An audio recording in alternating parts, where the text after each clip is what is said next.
And one of the things we heard from Emmett Eldridge from the Sanjak OEM, he said, as of right now, we are monitoring the air and no chemicals have been detected in the air. That's, you know, he's saying this in real time. Yes. But that's at this moment, this point in time. That's not to say, because we saw the hot spots that are still flaring up that our Daji Aswad was talking about.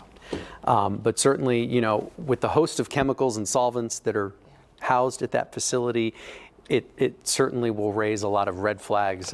Haley Hernandez, we want to bring in Haley to kind of talk about this. It certainly does raise a lot of red flags in people's minds when they see and hear the list of chemicals and solvents that are housed there at that facility. 100%. I mean, obviously, like, this isn't for hysteria. These are real known health consequences of breathing in and being exposed to chemicals. Now, again, we don't know what is in the air, but we know what it has the potential to be in the air based on the list of chemicals that we know are housed at this facility. And so one of the things that really got a lot of our producers kind of concerned about is they said, what is this reproductive toxicity? We know that's a health consequence of some of the things that could potentially be burning.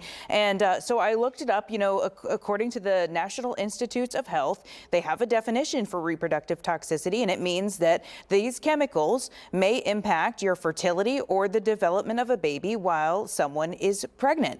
Reproductive toxic agents, they say, are generally defined as materials that can adversely affect human reproductive function, fertility, or fetal development and growth. And it can be from chemicals. It can also be from physical, environmental, and emotional factors like shift work, overwork, or stress.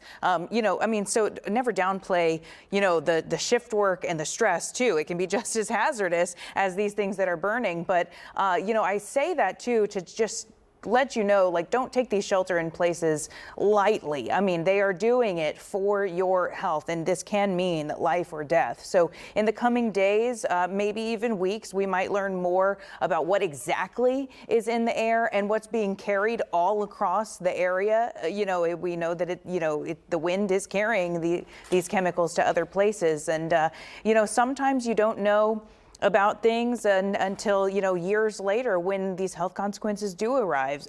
So take the shelter in place seriously for now. Stay away from this area, especially if you are of young reproductive age. But some of the other health consequences that you could be looking at, obviously, eye irritation, skin irritation, any like burning, itching feeling that can come from breathing in chemicals. And aspiration hazards, which is a fancy term for somebody could have trouble breathing, but trouble breathing can mean anything from you've got a tickle in your throat all the way to total lung injury and death. So very serious stuff, known carcinogens in the air or in those chemicals that could potentially be in the air. So obviously we know carcinogens means that it causes cancer.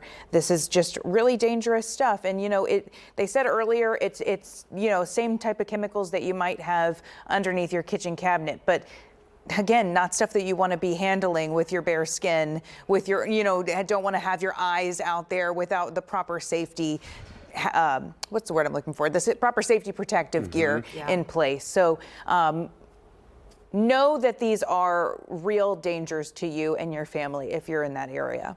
Yeah, and Jeff Hardfield, the president of Sound Resource Solutions, he was asked point blank by one of the reporters there at that news conference, hey, what are we looking at? What are we talking about in terms of chemicals that are burning? He said, I'm not going to talk about that right now because this is an active investigation, but I do promise transparency to everyone that's involved in this investigation, and most importantly, everyone who's in the community who has concerns. As he prepares to work with the TCEQ and the EPA. They're not going to say anything right now that they have to walk back on later. So it's going to take an investigation to know exactly what we're breathing in. But yes, these are the potential health consequences that can come from it. So we want you to have all of the information at your fingertips so that you can take precautions now instead of waiting to find out what you were breathing in. We want you to know to take it seriously right now. All right, Haley Hernandez, thank you so much.